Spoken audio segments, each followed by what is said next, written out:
light shines in the darkness, and the darkness did not overcome it. In the name of the Father, and of the Son, and of the Holy Spirit. Amen.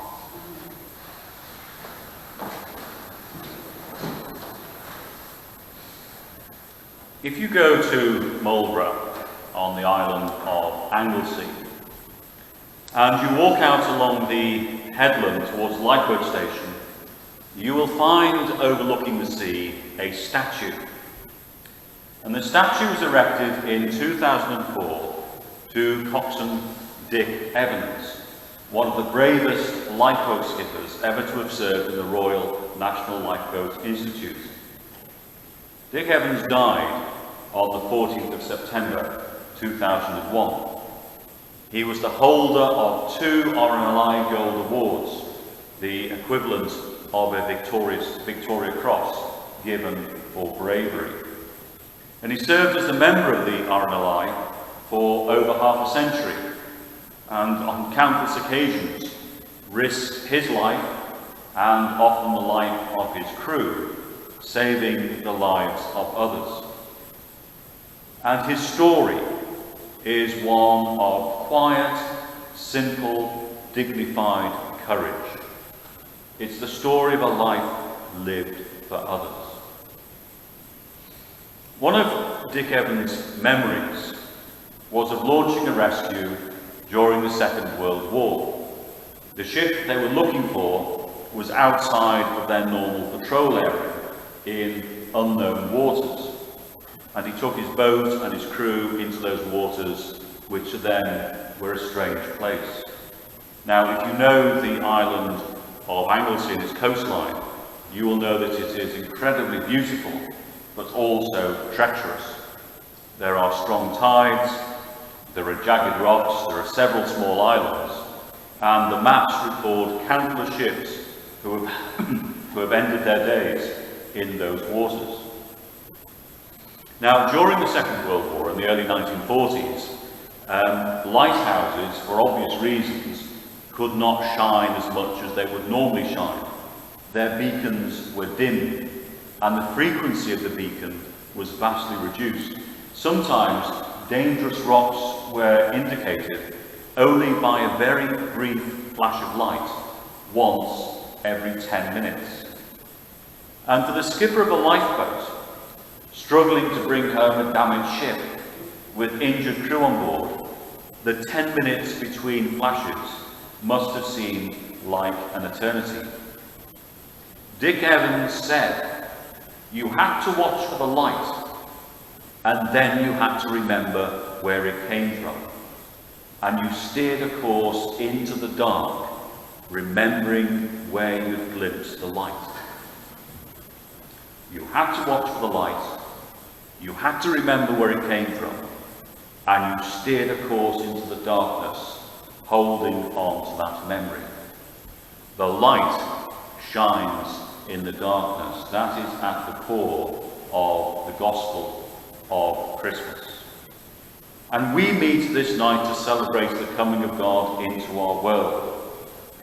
And we meet in this place, in this village church, just as countless others do all over the world, in tiny village churches, or in great cathedrals, in our home parish church, or for many in a chaplain's tent in a far-off land where they're serving their country.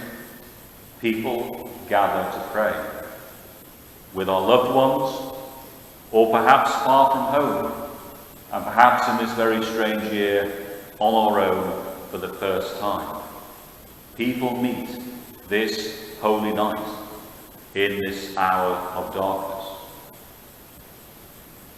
Now, to be honest, none of us really know what this story actually is about. I often say to children in school, "What was the name of Mary's baby?" And they say, "Jesus." And I say, "Wrong," because he wasn't called Jesus. He was actually Jewish, not Greek, and Jesus is a Greek name. When they translated the Bible into Greek, they translated his name. He was actually called Joshua, or how we would say Joshua. So when Mary went out and called him in for his tea, it wasn't Jesus, it's tea time, it's Joshua. So if we don't even really know his name, it's just a warning. Perhaps we don't know this story as well as we think. Even the books of the Bible tell it differently. Matthew speaks of wise men and a star, and it was lovely this evening that when the sun set, it was the first clear night we've had. And I don't know if you looked into the sky and you saw the alignment of planets, which they reckon might have been the Star of Bethlehem. And it truly was a magnificent sight. Luke tells a story differently. He tells a story of angels and of shepherds. St. Mark doesn't tell the story of Jesus' birth at all. He simply begins with a man from Nazareth who was baptized in the river by his cousin John. And the Gospel of John, which we've read this evening, speaks of light shining in the darkness. Maybe this night we will catch a glimpse of what that light means. Maybe just a very brief glimpse of a different reality, of a world that could be very different from how it is. And I'm reminded on this night of those words of Dick Evans, steering that lifeboat home in those dark, dangerous waters with that glimpse of light just very infrequent. You have to remember the glimpse, and you have to steer through the darkness, remembering the glimpse you've seen and steering your course by it, because so often that is what our lives are like. Because to have faith that this matters is not about knowing this for certain. Faith is about remembering the glimpses, often seen very briefly, and very often seen very dimly, and then going out into the darkness, remembering where it came from, remembering what it showed us, and steering our course in the unknown darkness accordingly. Sometimes in life, the course we steer is largely done that way. And in Jesus, God acts, and he acts in the still, silent, dark times. He was born in the night. When he died, darkness covered the land. When his friends scurried to the tomb, they did so in the pre-dawn darkness and gloom, and they found it empty. Sometime during the night, he had broken open the cage of death and given this world new life. And I love the poem that we read here during our service of 9 lessons and carols, the Ballad of the Bread Man by Charles Causley, that Jesus was charged with bringing the living to life. And that is what this is about, that we may have life and have it in all its fullness. Faith in these divine acts of love is not about certainty. And if we go forth from this place this night into the year that lies ahead of us, which seems so uncertain at the moment, and we struggle, then remember what Dick Evans said. You catch a glimpse, and you steer into the darkness, holding on to that memory. That is what faith is about.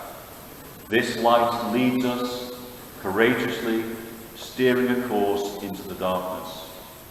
We're not meant to have certainty. We're not meant to know for sure.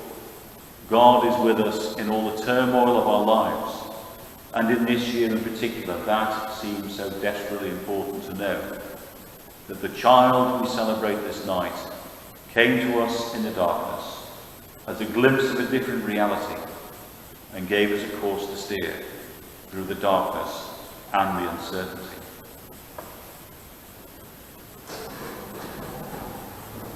When the song of the angels is stilled, when the star in the sky is gone, when the kings and princes are home, when the shepherds are back with their flocks, the work of Christmas begins.